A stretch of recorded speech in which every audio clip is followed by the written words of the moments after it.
Olá, está começando mais um episódio do AGS Podcast. Eu sou Miguel e aqui comigo minha parceira de mesa, Karine. Olá!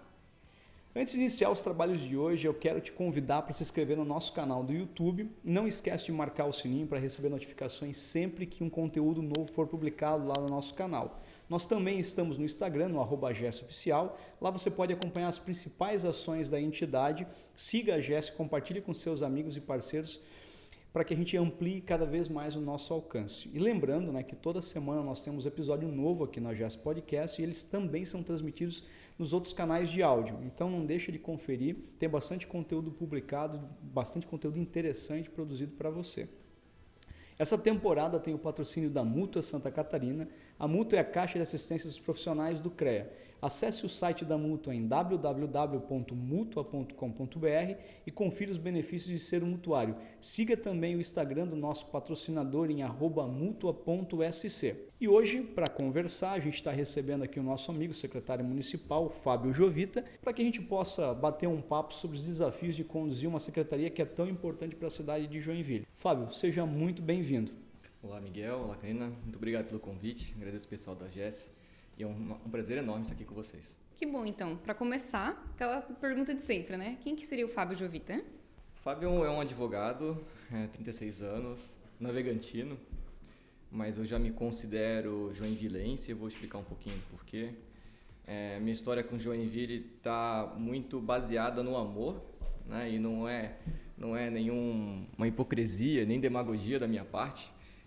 Eu conheci a minha esposa em 2015, nós namorávamos, em 2017 nós ficamos noivos e ela me fez o convite então para vir para Joinville, para morarmos juntos.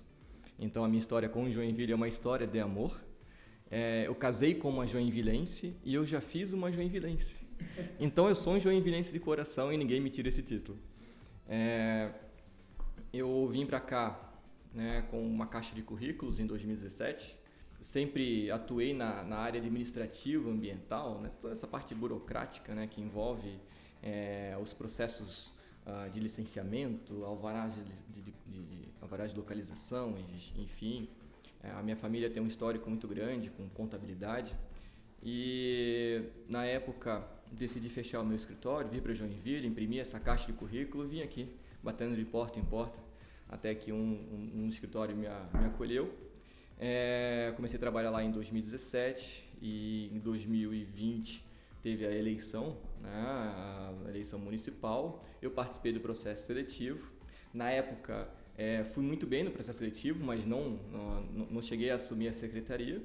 Mas em razão da minha boa colocação, o prefeito acabou me trazendo para a Secretaria de Administração e Planejamento como diretor executivo. Na época, ele me deu a missão de iniciar o processo de desburocratização da prefeitura.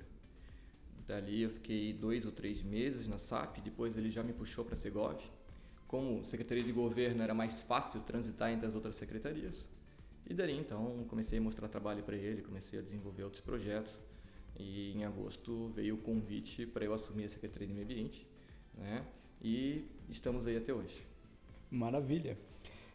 Tu chegou num momento de transição, porque na verdade esse governo herdou, um grande ruído para a cidade, porque a SAMA vinha passando por vários desafios, várias dificuldades.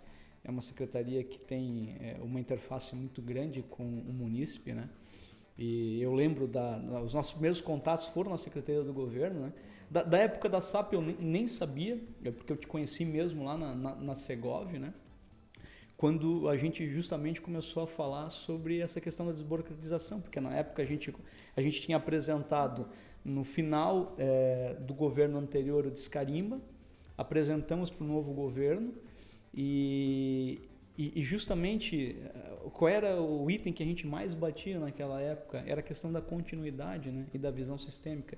Tinha muitos entraves, as coisas paravam, não andava, a gente já tinha outros desafios na cidade, inclusive em relação a rios e tudo mais, E quando tu foi para a SAMA, não foi uma surpresa, mas no sentido assim de, o Fábio na SAMA, mas por um lado foi também uma boa surpresa, porque já vinha tendo um desempenho legal, em receber as entidades dentro da Secretaria do Governo. e levou para a Sama esse ritmo, né, que a gente queria, né, porque as entidades sempre se colocaram à disposição, né, e sempre entenderam que não havia necessidade desse conflito com a secretaria e queria entender, né, de que forma a gente podia colaborar. Mas queria ouvir, assim, né, nesse tempo que tu está ali, a gente vem acompanhando, óbvio, quais foram os grandes desafios que vocês entenderam, né, do posicionamento da Sama? Houve algumas reformas, né, não só na Sama, em outras secretarias de forma geral, mas o que tu entende, o que tu diz assim que é um desafio ainda, foi um grande desafio, o que vocês esperavam fazer, onde vocês já conseguiram avançar, o que vocês esperam fazer mais adiante? Bom, em matéria de desafio, eu não tenho dúvidas que é o maior desafio profissional da minha vida. Hoje é uma secretaria com 300 servidores, é a maior cidade do estado, a terceira maior do sul do Brasil. Todos os processos de empresariais passam pela Sama, né? Desde a sua concepção, a construção da sua área física, as normativas, as fiscalizações, aos licenciamentos, até a emissão do alvará de localização, tudo passa pela Sama. Então, nós somos responsáveis por toda essa cadeia burocrática produtiva. E hoje a Sama ela detém a maior quantidade de processos burocráticos, né? A maior quantidade de serviços ao cidadão. Existe um número gigantesco de serviços que nós prestamos.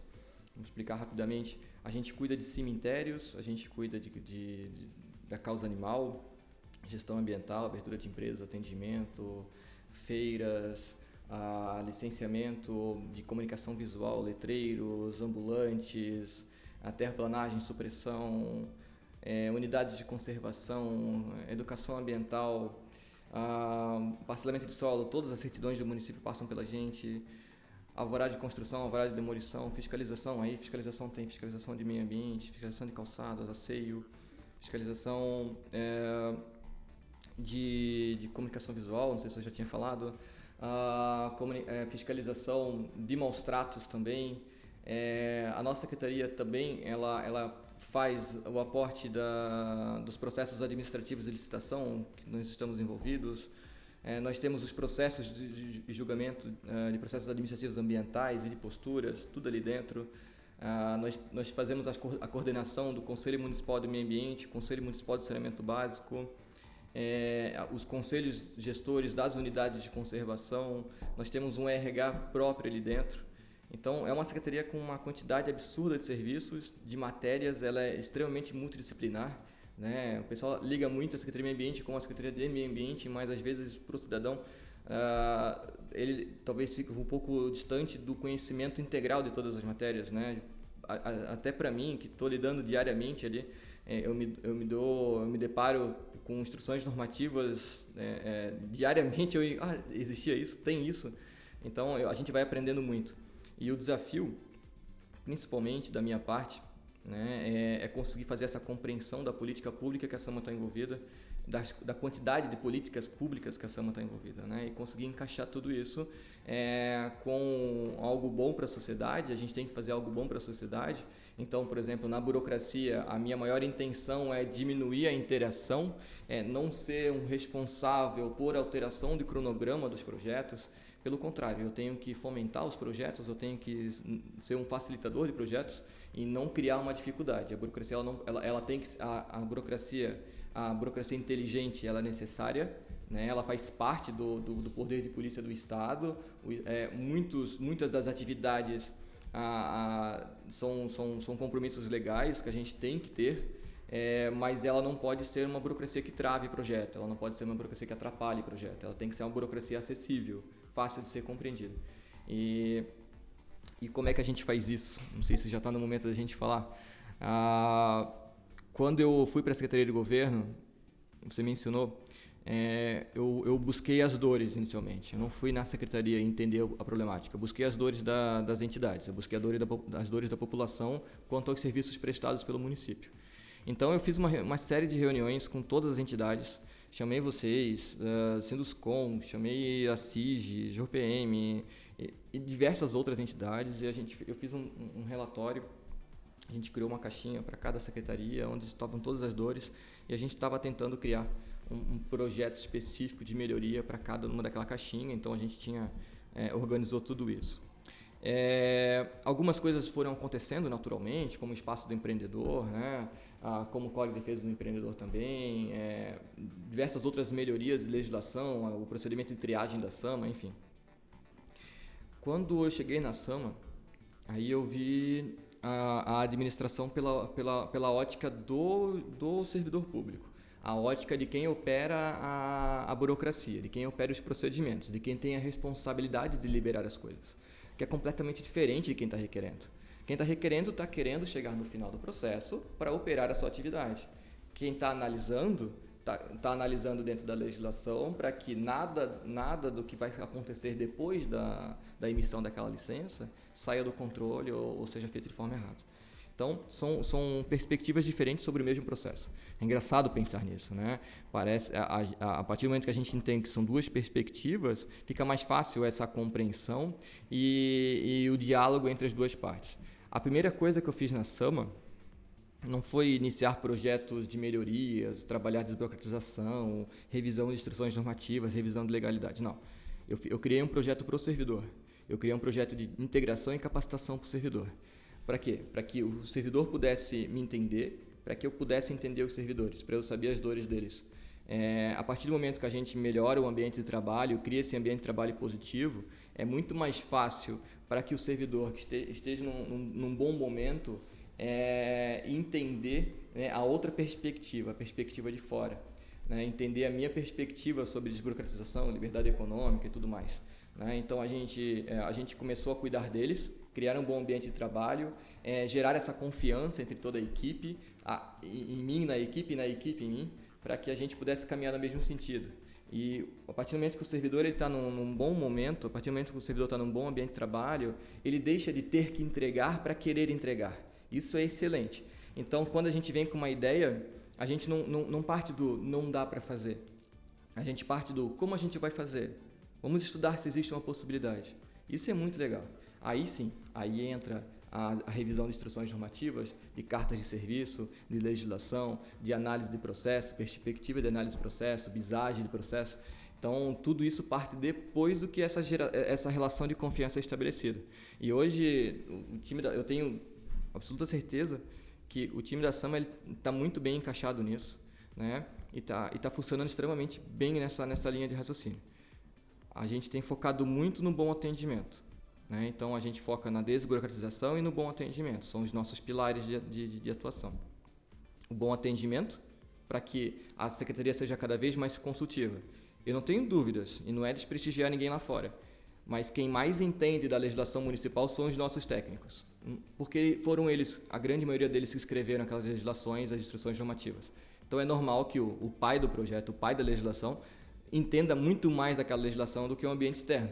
Então, a nossa função hoje está muito mais como coordenador consultivo do processo, para ensinar como fazer, aproximar esse conhecimento, do que propriamente o impulsionador de processos. Né? Para mim, esse é o futuro da administração pública. A facilitação da compreensão está em tornar a administração pública não só num analista, não só de forma a administração ser uma analista do processo, como ela ser uma consultiva do processo. Então, para quê? Para que o processo entre de forma mais correta, para que os prazos sejam reduzidos, para que o meio ambiente seja respeitado.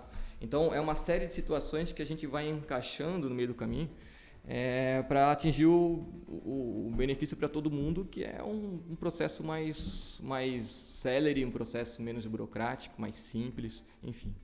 Não, tem um valor importante para quem está do outro lado, nessa perspectiva, que eu sempre falo, né? Eu costumo dizer, a gente já conversou várias vezes aqui sobre isso, quando se fala em investimento, para o investidor o que importa, de forma muito grosseira, óbvio, né? É o tempo. Né? O tempo é uma coisa que muda o balanço, né? da conta. E sempre houve, né?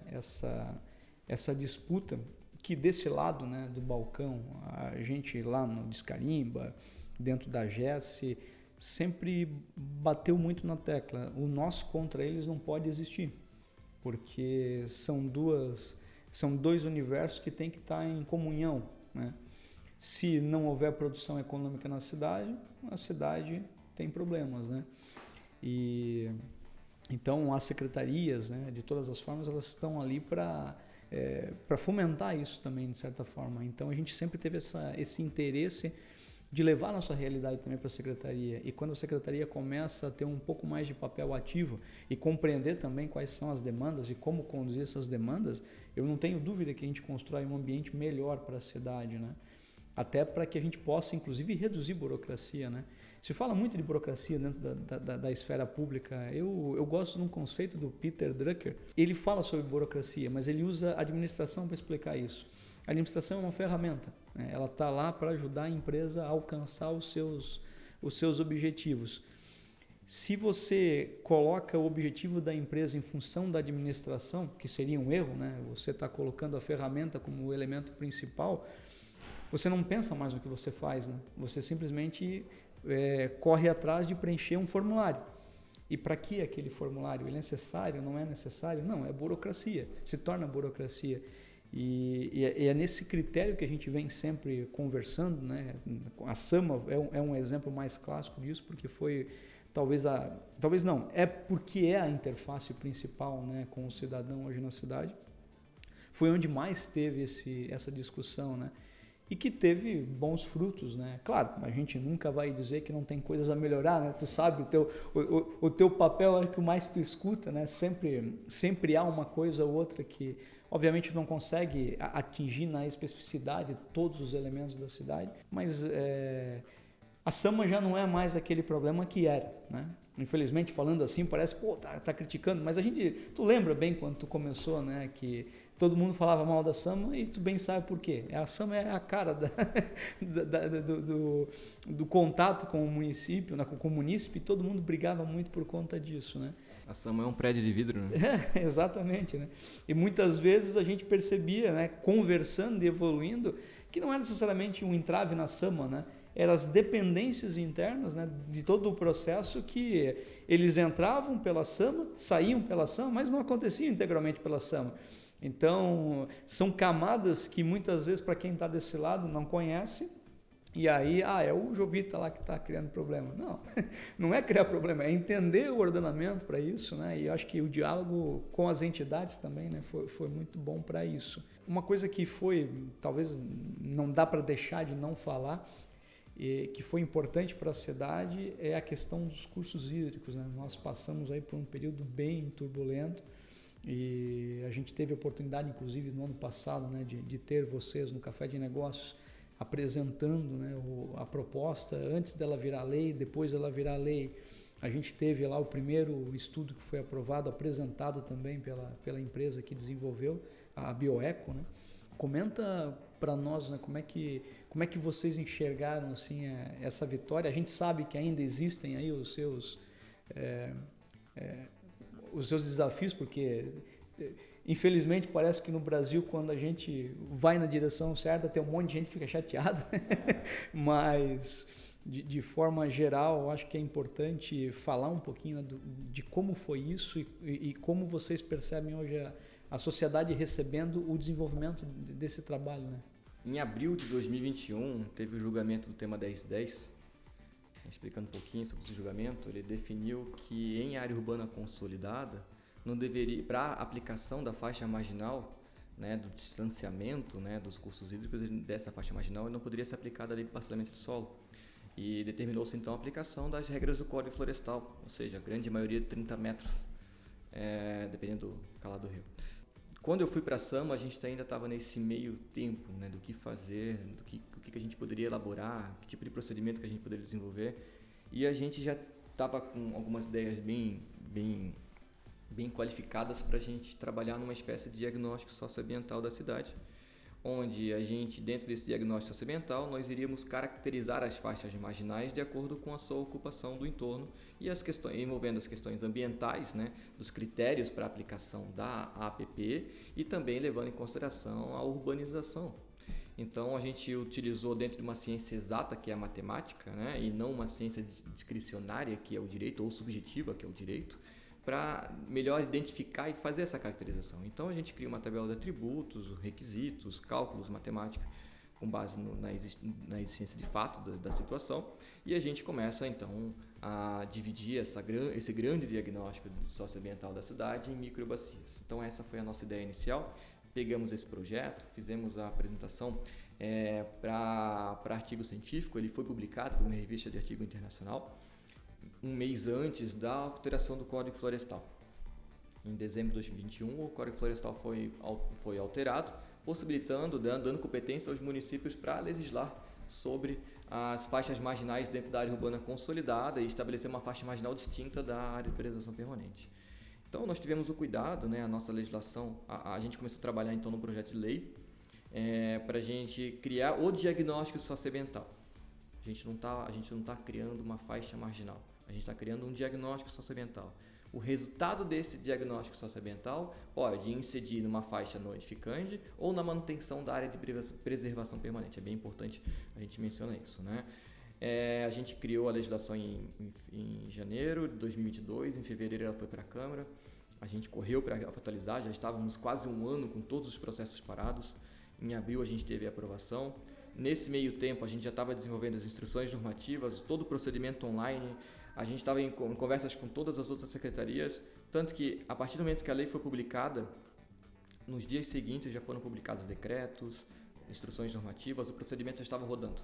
Então tudo que a gente tinha prometido, tudo que a gente tinha conversado já estava acontecendo. Isso mostra uma união de fatores muito legal, né? União de secretarias, união de entendimentos. E Miguel, pegar um gancho ali que tu falou, às vezes tem gente que não concorda, gente que rema pro outro lado, mas é muito legal quando tem opinião contrária, porque tu começa a modular a tua opinião e tu começa a modular o teu procedimento em cima da opinião contrária. Então, são nós, né, que tu vai desatando e tu vai tentando seguir essa linearidade no teu procedimento, o que deixa ele cada vez mais maduro, o que deixa ele cada vez mais seguro juridicamente. Sim, consolida, então, né? Exatamente, consolida esse entendimento. Então, eu adoro opinião contrária, eu adoro sentar na mesa com gente que não concorda comigo. Claro, uma conversa respeitável, né? Não simplesmente para dar um tapa na minha cara. Mas, assim, eu gosto de... Olha, eu não concordei com a tua legislação por causa disso, daquilo. Pô, legal, vamos ver como a gente consegue. Legal quando alguém discorda e traz uma solução. Vamos pensar dessa forma. A crítica que eu faço a esse ponto, porque a gente acompanhou muito esse processo e quando há, né, uma opinião construtiva, mesmo sendo o contrário, eu concordo plenamente, né? O que mais quis talvez dizer e não me expressei bem é que em alguns momentos a gente percebia assim, uma certa tentativa de esvaziar algo que a gente via que tinha uma capacidade técnica associada, né? Óbvio, o ideal a gente nunca vai alcançar, porque a minha vontade em algumas áreas específicas é completamente diferente do resultado que se alcança. Mas, infelizmente, eu não posso querer impor a minha única vontade a isso, né? E se você pega o balanço, você avançou, né? Você avançou muito, né, em relação a esse ponto, né? E precisa ser discutido e levado, né? Porque eu acho que quando a gente vence uma etapa, a gente vai para a segunda etapa. Querer discutir, agora nós vamos discutir então qual é a métrica das áreas urbanas consolidadas. Porque elas também precisam atualizar. Foi a sequência, né? Exatamente. Poxa, vamos discutir isso aqui. Vão aparecer. Se a gente não vence essas camadas, né, porque não consegue avançar, a gente acaba não evoluindo, né? E é muito legal, perfeito, da área urbana consolidada, porque estava dentro do nosso projeto, né? A partir do momento que nossas microbacias, nossas análises fossem avançando, a gente já iniciaria o estudo da atualização da área urbana consolidada. Porque, se eu não me engano, o último decreto é de 2015. E como Joinville é muito pujante e o espalhamento da população é muito grande, várias outras áreas foram tropizadas, atualizadas, e a gente precisou, então, iniciar essa atualização. Aí, em fevereiro desse ano, a gente entregou a atualização da área urbana consolidada. Logo, novas áreas puderam ser contempladas dentro dos nossos estudos. Lembrando que o nosso diagnóstico socioambiental, essa flexibilização dessa faixa marginal, é só para dentro da área urbana consolidada. Sim, exatamente. Enfim, eu vejo que nós criamos aí um case, né, para que outras cidades possam, né, Ganhamos um prêmio agora em São Paulo. Ah, é? Em maio Eu vi o troféu. Ah, é? Na reunião que teve lá. Tava na mesa lá. Foi quando? Foi agora, semana passada? Não, nós ganhamos dia 23 de maio. Tá. Foi quase um presente de aniversário para mim. Eu fiz aniversário dia 20 de maio, dia 23 eu estava com o prefeito e com uma parte da equipe da Sama. Os Smart Cities, a gente se inscreveu o case, né, na premiação, e para nossa surpresa a gente foi contemplado com a premiação. A gente foi lá buscar e foi muito legal. É o reconhecimento, né, o reconhecimento pelos trabalhos realizados. Lembrando que essa premiação, ela leva em consideração não o projeto em si, mas os indicadores do efeito desse projeto. Então, como a gente já tem mais da metade dos projetos das microbacias em andamento, sendo que 70% dessa metade já aprovada, a gente já conseguiu destravar 90% daqueles processos que estavam parados lá por causa do tema das 10. Então, assim, a gente praticamente resolveu aqueles problemas. Isso foi um ponto que, desculpa te interromper, mas acho que é fundamental falar disso agora, porque lá atrás se teve alguns questionamentos a respeito de se seria uma obrigação ou não do município correr atrás disso tudo. E nós, do mercado, a gente tinha essa vontade de colocar a nossa força à disposição do executivo para que a gente pudesse acelerar. E me parece que é um caso de sucesso, porque muitos diziam que isso não ia funcionar, porque tem um custo associado. Claro, não é barato fazer um estudo, mas de certa forma a gente consegue, na iniciativa privada, dependendo do grau de investimento que vai destravar, fazer esse investimento. Ele cabe na conta. E se falava que isso ia demorar demais a acontecer e em pouco tempo a gente tem praticamente metade da cidade resolvida. Aí se fala muito, mas aí as regiões mais periféricas... É que agora, com bons ouvidos, se entenda isso, você vai investir, né? A iniciativa privada ela busca locais onde tem uma atividade econômica mais acentuada. Não significa que essas regiões mais afastadas não têm interesse. Elas ainda não alcançaram o potencial econômico que certamente vão alcançar com o tempo, né?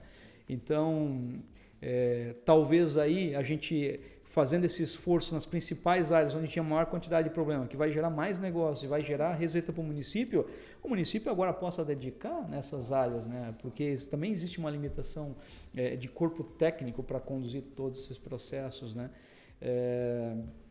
Eu queria, como a Sama, né, ela é essa vitrine, né, e se passa ali todos os processos, a manifestação nossa, né, para desenvolver algo passa pela Sama, e a Sama também que dá a chancela final, né, quando chega lá e diz, não, realmente você cumpriu com aquilo que nós combinamos, né? A licença é quase que um prêmio, né? Exatamente. E o que a gente percebe, né, aqui dentro desse ano, a gente tem recebido várias pessoas aqui, não só no podcast, mas nos eventos da AGES, e comentei outras vezes, né, Karine, me parece que a gente está vivendo um ano que é o ano do despertar para o pós-obra, né, onde as pessoas acabam discutindo o seguinte, olha, não, construir é ok, mas depois essa edificação tem uma vida, ela vai ter uma manutenção. Vocês hoje têm alguma coisa mapeada como movimento dentro da Sama com relação à condição desse ambiente construído? Vou te dar um exemplo, né? Há um tempo atrás se discutiu, né? E nasceu inclusive dentro da AGES, há bastante tempo atrás, na verdade, já desde 2010 pelo menos, a ideia de se criar uma legislação em Joinville para que pudesse criar indicadores de manutenção e inspeção das edificações.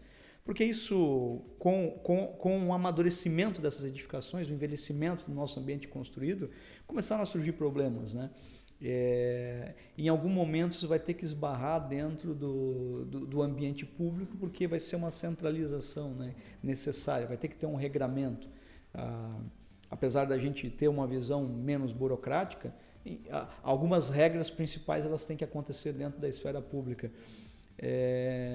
Isso já chama algum alerta para vocês dentro da Sama ou não, com relação a como é que a gente vai lidar com esse ambiente construído da cidade que em algumas situações pode começar a colapsar? Hein? Bom, as manutenções prediais, a grande maioria das interferências delas estão ligadas à interferência com vizinhos, né? O que o próprio direito civil já regula nesse sentido. O que a gente tem são as questões de asseios dentro do nosso código de posturas, onde, havendo um descumprimento de algum regramento daquele, a nossa fiscalização pode ir lá e notificar para que seja corrigido, algo nesse sentido. as próprias licenças ambientais daqueles empreendimentos ou os próprios termos de compromisso firmados no Estudo de Impacto e Vizinhança já impõem condicionantes que são mantidos, que são fiscalizados para que os impactos daquele empreendimento e as ações futuras daquele empreendimento sejam mitigadas, né?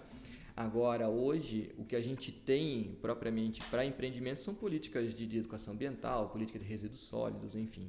A questão da manutenção em si, manutenção predial e zelo predial, a gente ainda não tem nada nesse sentido que possa provocar algum tipo de política pública diferente daquilo que a gente vem fazendo. Entendi. É porque a gente pergunta isso para saber se já chegou no munícipe falando, pô, eu tenho problemas na minha edificação, mas às vezes manifesta isso para o poder público, né? Porque a gente tem notado que hoje se caminha, né, nessa direção, as pessoas estão dando mais importância para isso, estão compreendendo, olha, um prédio é como um carro, né? Não dá para eu pegar e andar eternamente com ele sem as medidas de manutenção.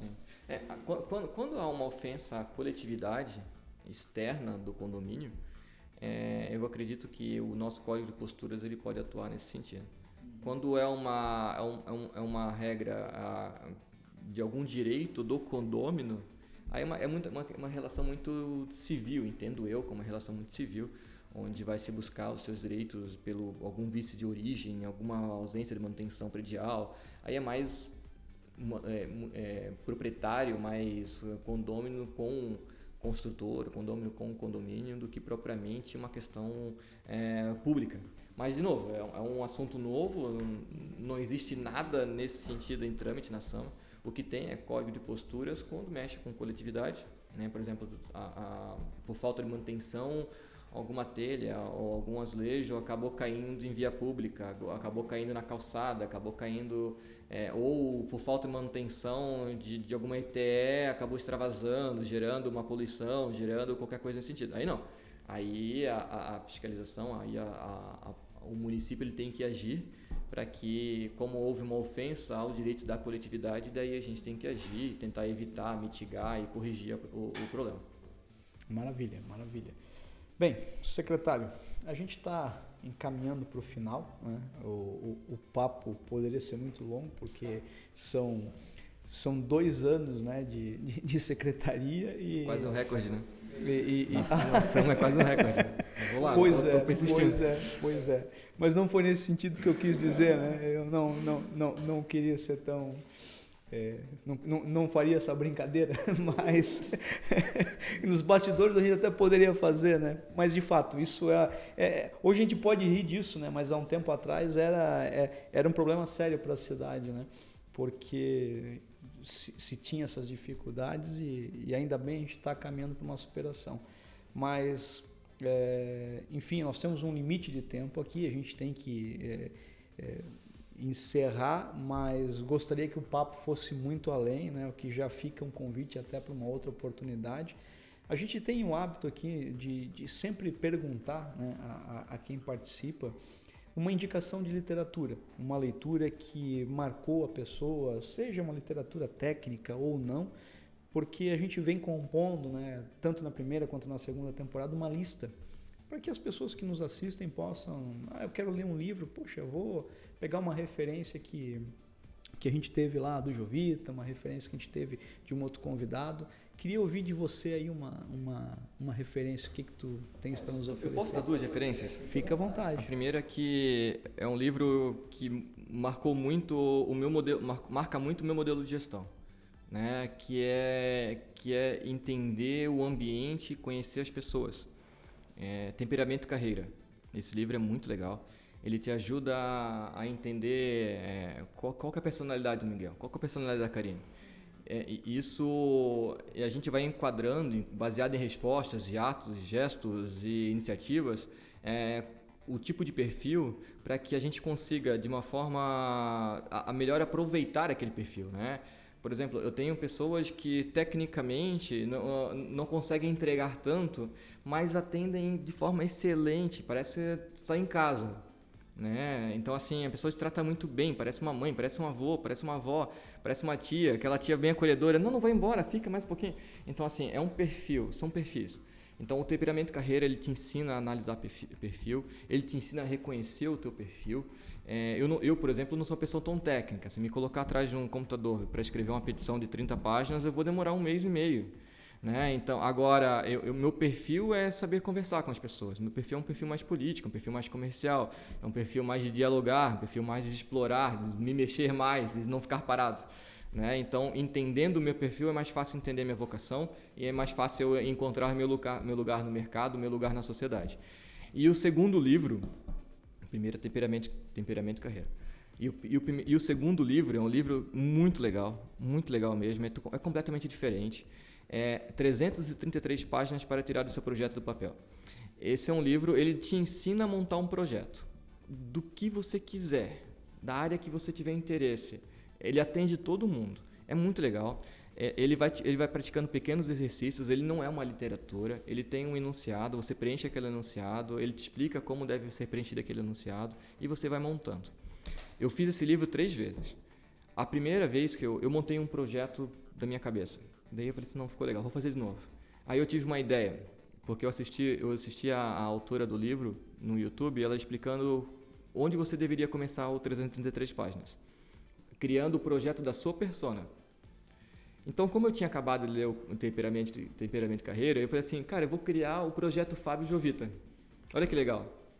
E eu comecei a criar o projeto Fábio Jovita, e no final saiu o produto Fábio Jovita, e eu consigo extrair o meu melhor, eu consigo fazer o meu melhor, claro, dentro das minhas capacidades e consequências, dentro da minha hora livre, e baseado naquilo ali eu sigo a minha atuação.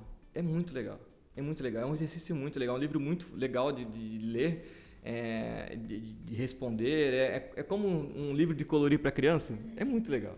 Então, eu indico muito 333 páginas para tirar seu projeto do papel. Maravilha. Olha, esses foram novidades. Sim. Eu quero tirar um tempo para ler toda essa lista, porque a gente tem uma lista bem legal já em desenvolvimento, sabe? O pessoal tem indicações muito bacanas e é bom ouvir, porque o da lista, né? Hoje, mas tem gente que ainda lê livro e tal, pô, tem tanta coisa no YouTube. É porque ela vem com essa curadoria, entendeu? Pô, esse livro, qual é o objetivo dele? Alguém que você conhece já viu e já passa uma referência. Então é bom, né? É legal. Enfim, eu queria te agradecer bastante, né, por ter aceitado esse convite, por estar aqui com a gente. Mais uma vez, né, o papo poderia ser para diversas direções, né? A Sama, ela tem um universo valioso para se discutir. Bento listou, né, um monte de interfaces que muitas vezes a gente nem faz ideia de que está lá dentro, né? E que talvez nesses canais a gente tenha a possibilidade de conhecer um pouquinho mais, até para que o munícipe saiba, né? Olha, o que tem a se desenvolver para você feito pelo município, né? De toda forma, te agradeço muito por estar aqui de novo, né? Queria que a gente pudesse fazer esse papo, ele aconteceu, a exemplo do que a gente já fez em outros eventos. A gente já teve a tua participação até foi também no primeiro encontro, né, de engenharia, onde tu apresentou o primeiro balanço da Sama, né, e de lá para cá tudo o que aconteceu. E fico lisonjeado pelo convite, né? Opa. Eu que não sou engenheiro, ser convidado para um evento de engenharia é muito legal. Obrigado pelo reconhecimento. Foi muito bem-vindo naquela época, né? O pessoal gostou bastante e foi muito importante para aquele momento também. Queria que tu ficasse à vontade para fazer as considerações finais. Fala onde as pessoas podem te encontrar, rede social, telefone, se quiser o telefone, fazer essa loucura. Acho que não. Bom, obrigado, Miguel, obrigado, Karine. Foi uma entrevista extremamente agradável. Eu gosto desse ambiente mais informal, mais livre para responder, né? E não focado numa matéria específica. E assim, quem quiser conversar, hoje a Sama está muito aberta a atendimento, né? Então, quem quiser conversar comigo, quem tiver algum projeto, quem tiver alguma dúvida, a nossa equipe está inteiramente à disposição, né? Então, vai lá no CAC, na João Colim, na frente da padaria artesã, procura lá pela nossa equipe de assessoria, eles conseguem agendar os horários, é bem tranquilo, é bem fácil. Para falar comigo, eu tenho que ter um pouquinho de paciência, né? Bastante gente me procura, então a minha agenda é um pouquinho cheia, mas assim, vai conseguir. Tá? Quem quiser conversar comigo pelas redes sociais também @fjovita, Jovita é meu sobrenome, Jovita, e procura lá, dê sugestões.